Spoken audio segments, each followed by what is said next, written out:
Happy Wednesday morning. Happy Wednesday morning to you, Peanut.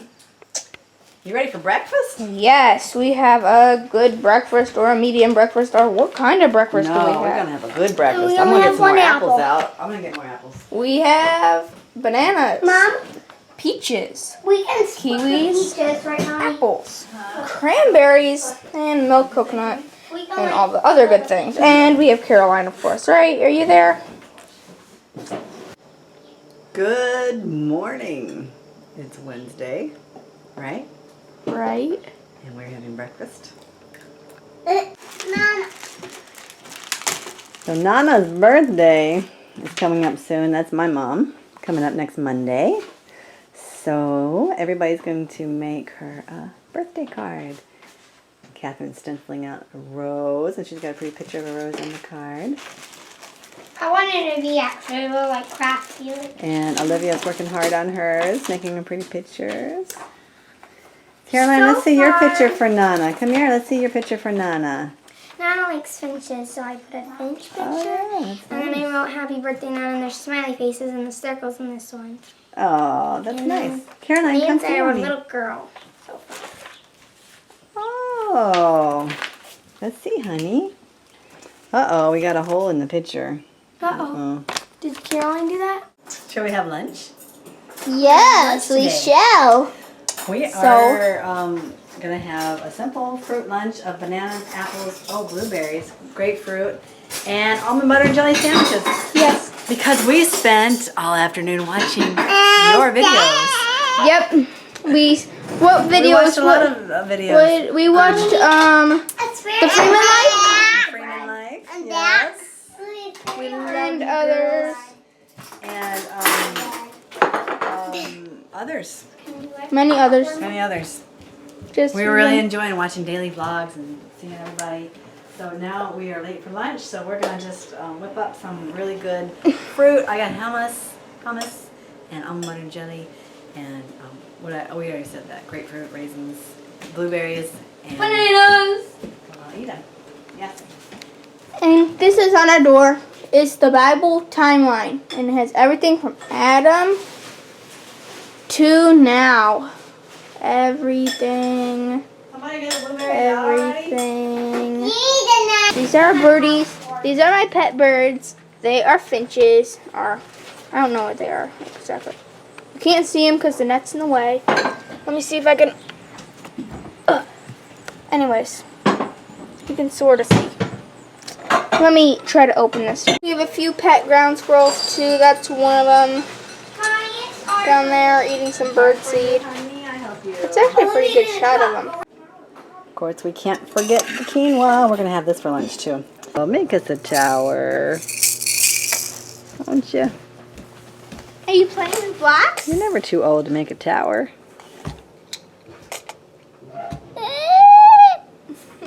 The next block is going to fall. Is it? Ah! This is entertaining Caroline. No, wait, I don't like.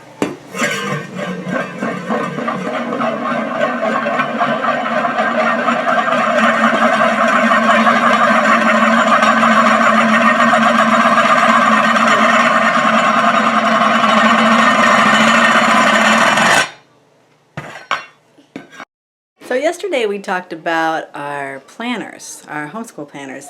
And so today, since we're preparing for school, the kids are getting really excited. I am too. We're looking forward to getting back into the books and doing some learning. But I wanted to go through a little bit about what we do for our school during the year. And I'll tell you, when they're real little, I don't do too much like sit down work for school until they feel like they really want to do it, or until about 7 or 8. And Nicholas was 7 years old before I even started teaching him how to read. But on the other hand, Olivia, she taught herself to read by the time she was 4. So you really just have to go with each child and see, what works best. And the most important thing is not to push them, not to rush them, because then they just get burned out, they get frustrated, and all that happens is you just get to fighting. So now with Caroline, she's just 2 years old. So it's whatever she wants to do, basically. If she wants to do a little writing, I have a little notebook and pencil for her that she writes with. And if she'll get tired of that, she'll play with her blocks, she'll play with her babies. And sometimes when Olivia has a little extra time, since she's pretty well ahead, so I let her watch Caroline when I try to work with Catherine and Nicholas. And Catherine's just now starting to learn how to read. She's just now showing an interest. She's almost 6.5 years old, and she's starting to do real well with it now, really trying to put the words together and sound out the letters. So I'm going to be working a little bit more with her this year with the reading. So I'll tell you, though, the two main books that we use for our homeschool is... The two main books that we use for our homeschooling, one is the Bible, and this is what we use a lot, and nature. We get outside a lot and do, especially when they're real little, I like to get them out and get them just exploring, observing every flower, every little bug, twig, the snow, the rain. And even now as they're older, we do a lot of things out in nature. On Sabbaths we try to get out as much as we can to the forest preserves or someplace where there's a lot of nature. Because you can really sense God's presence in a big way when you're out in nature and just see the magnitude of the gift, the blessing that He's given us. And it's so important to share that with your children. And with the... I was going to tell you, with nature, we're going to do a nature class once a week, and we were doing that last year. We're going to do that again this year, where we just get out. We have a notebook, and we pick a tree or a bird or just something in general even, and just something out in nature, and we focus on that. We draw a picture of it. We learn a little bit more about it, and have a little journal. And every week, every child has a journal, and they do that. They write down what we're doing, and what we're exploring, what we're looking at, and different things about that, and then draw a picture of it. And we're going to do that this year. And the Bible, what we do with the Bible is every day they have to work on their memory verses. And we've been memorizing full chapters at a time, and believe me, it can be done. And with the memorizing, you'll be surprised at how well they do the rest of their work when they're really getting into the Bible. I know Nicholas, he had some hard times starting, with the reading, but once we really started focusing on the Bible, I noticed even if he read the Bible, he could read it a whole lot better than if he read another book. So I focus on that with the reading and the spelling, vocabulary. They all come from the Bible. So I focus on that as much as I can. But we do have a few other books that we go through. With Catherine, we use the Gospel Primer. And that's going to help her with her just starting to learn how to read. And it's an excellent book. This is actually written, I think, in the late 1800s. But it's so thorough, and it starts them off so simple to begin with, and then as you go through it, it gets a little bit more challenging. So we're going to do that with her. It's all based on the Bible. It's all Bible stories, and also then the penmanship. We actually ordered this from the Moore Foundation. If you go to the Moore Foundation, if you look them up on the internet, they do have a lot of good things that you can use for your homeschool. And they actually have the Moore Foundation has an academy, a homeschool program, curriculum that you can actually get involved in. But we just buy their books and go from there. We just don't really have a set curriculum. I know some homeschool families have specific things that they use, but we just basically just go by the Bible mostly, and then use a few other things. Here's another book on nature, just getting the kids out. This is good for 3 to 8 year olds, and I got this free off the internet. Let me see if I can find it. The worldforumfoundation.org. And I got this years ago, so I don't even know if it's on there. But you can find a lot of free material on the internet if you just have to take the time to research and find different things on there. And then this is also a first grade reader that I printed off the internet also. And this is based on Genesis. Actually, it's reading Genesis, chapters 1 through 8. But when you go through it, it actually has questions at the end of the chapters for the children, and it shows you, as a parent, how to teach your children how to read properly. Like it says here, to encourage your student in the beginning to practice the reading rules, like correct pronunciation, including all words in the sentence when reading, pause at commas and periods, begin to work on voice inflection. So there's just different things in here that just teach your children how to read properly. And this was free on the internet, and this actually came from the Sonlight Education Ministries. And I'm going to put links in the description below, and so that you can look for yourself, look up these places for yourself, and find out what kinds of things they have that might be beneficial to you. This is the Sonlight Education Ministries, and they used to sell all of their materials, but they came to a point to where they put everything on the internet for you, and all you have to do is print it. All of their information and school books and things, and it would be really good just to look them up and see what they have for you. The penmanship is good, but actually Nicholas is the only one that actually used this, but his penmanship is the best than the others. Olivia I have trouble with because she learned how to read before she learned how to write, so she was always in a hurry to write before she ever actually learned how to write properly. So we're still working on Olivia with that. And then these workbooks Olivia really likes. They're Evan Moore.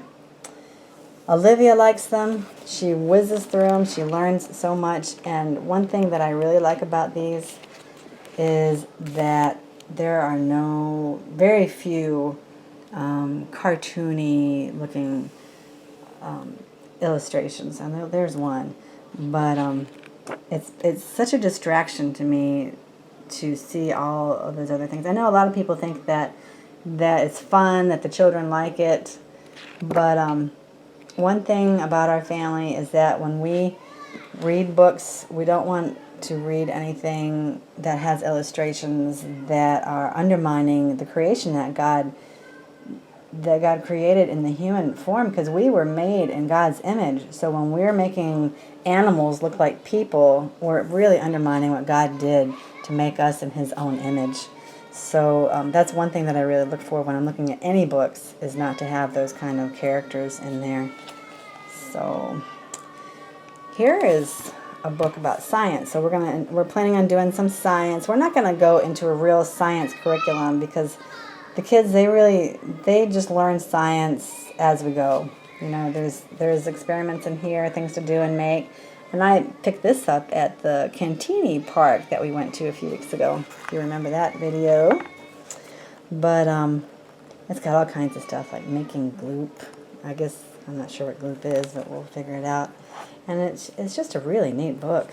It's got a lot of good illustrations on how to do things. And I'm really excited about making some of these things in here. And then this science book I actually picked up for 50 cents at a book sale at the library. So 49 science fair projects, and when I looked at it, it looked like it could really be something that we could use. So we're going to go through this and see what we can do. But really the best thing is to make things not so expensive is just to look at sales and go to the library. We pick up a lot of useful information at the library and just do things that way. Now when it comes to math, Nicholas is not a workbook person. Olivia loves workbooks even with math, so I'm great with her, just giving her workbooks, but he is just not a workbook person. I've fought hard trying to get him to really enjoy it. I was going to have him do this one, but I think I might save it for Olivia. One thing that I really found out that works well with Nick is Khan Academy on the internet, and it's all free, and it's a really, really good math program. But and they have other things too, but I don't suggest them as a Christian because there's a lot of evolution and spiritualism involved in them. But with math, they're really good. One thing about them, though, is that it's pretty competitive. They give you points for a lot of the work that you do, and you move up, you rank up. And I'm not really big on that. I think that is just a tool to get the kids involved in just being competitive, and we're not supposed to be like that. So anyway, basically what we're going to be doing for school then is a lot of Bible lessons, Bible stories, memorizing Bible verses, going through the vocabulary and spelling with words that came from the Bible. Mostly. Some spelling words we'll use elsewhere. It's whatever that, What I usually do is when Nick asks me how to spell something, I write it down real quick, or I put it in my phone. And then later I'll have a quiz on the words that he has asked me how to spell throughout the week. And that works pretty well because then he's learning how to spell words that he uses generally. And then I get words out of the Bible, and I just do my own. I had a spelling workbook for him, and it was a really good workbook. But he does not like workbooks. So that's what we've decided to do with spelling for him. So we'll do that. And then with the math, I think we're going to go back to the Khan Academy for Nicholas. And Catherine likes the Khan Academy also. And I'm not sure what Olivia, whatever she wants to do, we'll either do the workbook or Khan Academy. And then with science, we'll do the science experiments. And maybe I'll look up some things online in addition to that. We also have a microscope. And I do have a workbook that involves the microscope, so we'll probably do some of those things. And then our nature class. And we'll probably have Catherine and Caroline do a little bit of art, coloring, and cutting, pasting, those kinds of things. And generally, we've always, throughout the years, we've had our school in the morning. So I think we'll do that again this year. We're going to go from... The plan is to go from 9 o'clock to 12 o'clock with actual sit-down schoolwork. And then we'll prepare lunch, and the children will help me prepare lunch. And I consider that school too, preparing the meal, eating the meal, and clean up. And then in the afternoon we do, whether there's errands, laundry to fold, or having to go grocery shopping. And then one day a week we'll have the nature class. And I don't know, whatever else that I might come up with. We're still working on that. So we haven't really sat down as a family to decide exactly what we're going to do. But that's the plan so far. So I'm not going to show you school supplies because, everybody shows school supplies. I just wanted to, it's the basics, the binders, pencils, folders, those kinds of things. So, and then as we go through our homeschool, we'll share with you, especially in the beginning, how the days go, and we'll share with you how things are going and what we're doing. So I hope I didn't get too lengthy here on you, but I just wanted to share with you how we anticipate the school year going. And I hope you have a great evening, and remember to live well and be strong, and we'll see you tomorrow. Bye.